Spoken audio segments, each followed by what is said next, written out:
Heya Cryptozens, tonight's show. Tornado Cash developer arrested, Mailchimp bans crypto, and Slope Wallet denies link to Solana incident. It's 10 p.m. Pacific time. The date is August 12th, 2022. Welcome back to the Crypto Overnighter. My name is Nikodemus, and I'll be your host. The cover model, mascot, and co-host for this podcast is Tex, and together we take a nightly look at the crypto, NFT, and metaverse space and the industry that surrounds it. And keep in mind, nothing in this show should ever be considered financial advice. So, the Dutch have arrested one guy in connection to Tornado Cash, and they're not ruling out further arrests. Now, for anyone who's new, the quick version of Tornado Cash is that it's a protocol. It anonymizes crypto. You put in some crypto from a known source, then a similar amount is spit out in a destination wallet. And there's no clear line drawn from source to destination. The difference between the source amount and the destination amount is going to be their fees. They arrested a developer suspected of being involved with the U.S. sanctioned protocol. Dutch authorities released a statement from their Fiscal Information and Investigation Service, or FIAD. Now, their Financial Advanced Cyber Team, or FACT, started investigating Tornado Cash in June, and they're not ruling out more arrests. Now, this guy, they nabbed him in Amsterdam on Friday. And what FIAD is alleging is that he's been involved in concealing criminal financial flows and facilitating money laundering through Tornado Cash. Now, one thing that they're alleging is that Tornado Cash has been used by criminals for money laundering purposes for things like hacks and scams. And when I read through the announcement of the arrest, I noticed that there was one thing missing: the guy's name. Now, there was a little speculation that it was Alexei Pertsev. Later, his wife confirmed that information according to a report by The Block. I've also read two other arrests. These were in the U.S. and Estonia, but I don't have much information about them beyond the name. The announcement said, quote, "These include funds stolen through hacks by a group believed to be associated with North Korea. Tornado Cash started in 2019, and according to FACT, it has since achieved a turnover of at least $7 billion. They went on to say, quote, "Investigation showed that at least $1 billion worth of cryptocurrencies of criminal origin passed through the mixer. It's suspected that persons behind the organization have made large-scale profits from these transactions." So they're saying that's the motivation. It will be interesting to see if the U.S. pressures the Netherlands for extradition. In the U.S., penalties for failing to comply with sanctions are steep. Monetary fines from $50,000 to $10 million. And then on top of that, 10 to 30 years in prison. I like Ryan Sean Adams' take on Twitter the best. He said, quote, "They arrested the developer of Tornado Cash. I repeat, a man was arrested for writing code that served a public good for people to maintain their privacy online. They put a man in jail because bad people used his open source code. This cannot stand in a free society." Now, on top of Tornado's personnel issues, their Discord server is gone and their DAO is offline. That's right, the Tornado Cash DAO went down right after a unanimous vote to add its governance layer as a signatory to its treasury's multi-sig wallet. Now, in that wallet is reportedly around $21.6 million. Nobody knows what happened, and at the time of writing, I literally just checked. The site for the DAO is still down. It's a little suspicious, though. This comes right after the U.S. government decides to sanction them. The rally continues. At the time of writing, the global crypto market cap is $1.17 trillion. It's up 2.29% in 24. The top 5 cryptos by market cap are Bitcoin up 1.74%, Ethereum up 3.8%, Tether, USDC, and Binance Coin up 1.37%. So I guess Mailchimp has just been banning crypto-related content creators. And I guess this has been on a slow boil for a few weeks now, and it's just now bubbling up to the top. but it looks like Mailchimp has a real problem with crypto, not a friend. So they've been deplatforming crypto-related content creators, crypto news, content, services. They've been having issues logging into their accounts. One example is the Edge wallet, self-custodial type crypto holding services. Their CEO is Paul Pui. Now, he said, quote, while Web3 is making a lot of attempts at finding other ways of communicating with people, if you're trying to hit email, you're kind of stuck with platforms like Mailchimp. Another example is Masari. They're a crypto research company. On Thursday morning, Sam Richards of the Ethereum Foundation tweeted out that the Ethereum Foundation Ecosystem Support Program is looking at suspension. He said, quote, add Ethereum Foundation's EF-ESP to the list of customers Mailchimp has rugged.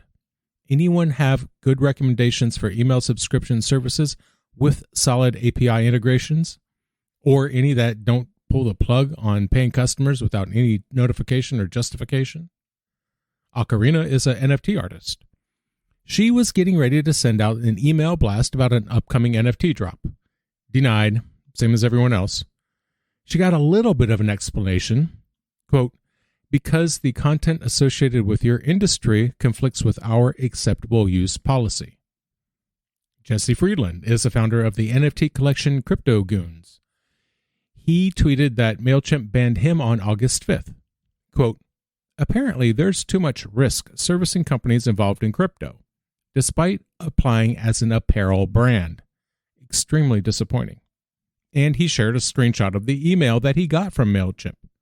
In part, it said, quote, we cannot allow businesses involved in the sale, transaction, trading, exchange, storage, marketing, or production of cryptocurrencies, virtual currencies, and any digital assets.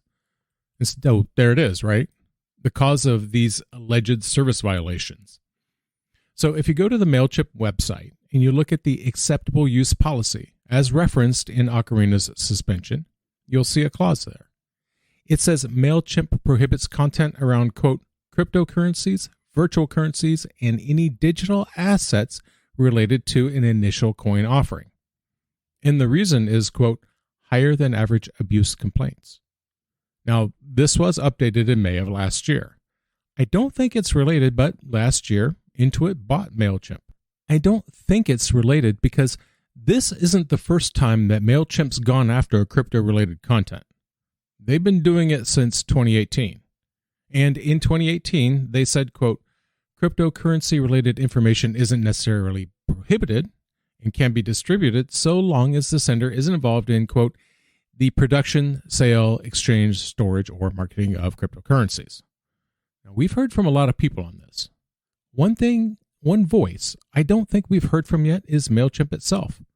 I think they've just gone dark and are going to ignore it until the problem goes away. The global NFT market cap is up 45%.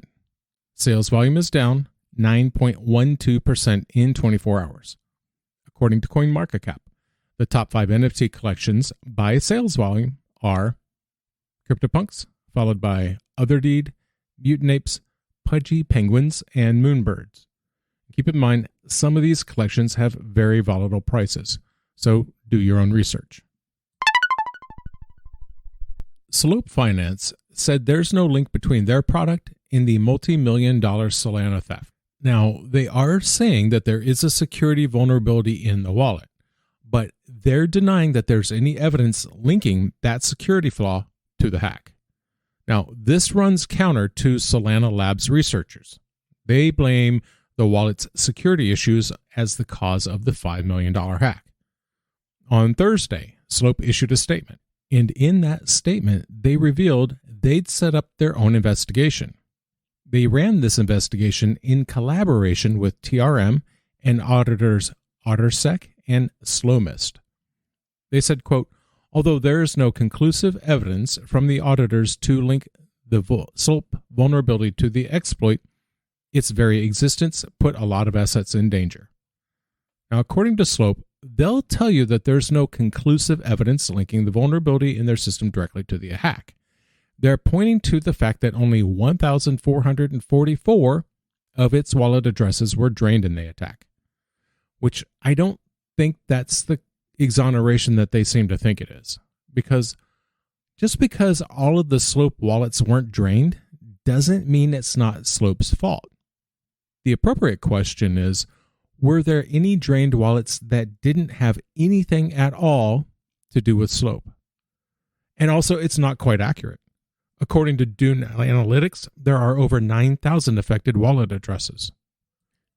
But Slope's auditors are suggesting that the difference in hacked addresses being greater than the addresses linked directly to the vulnerability shows that an unaccounted attack vector could be at play in this attack.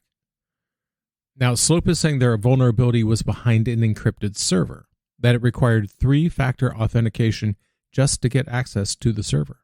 They said, quote, "We found no additional vulnerabilities during the investigation and intense scrutiny by multiple parties. Therefore, we believe the latest patched version of Slope Wallet is safe to use. The Slope team will continue to obtain regular audit reports and work with security professionals on a rolling basis." Now, a number of people, myself included, think this is the result of a supply chain hack on the Solana wallets. Security sleuths have allegedly found Slope utterly mismanaged their users' private keys. They stored them in plain text on the server. Is that the same server that the confessed security vulnerability was on? Slope said their auditors didn't find any further problems and that they would be sharing details of a recovery plan for the victims affected by the hack. That's going to do it for us tonight.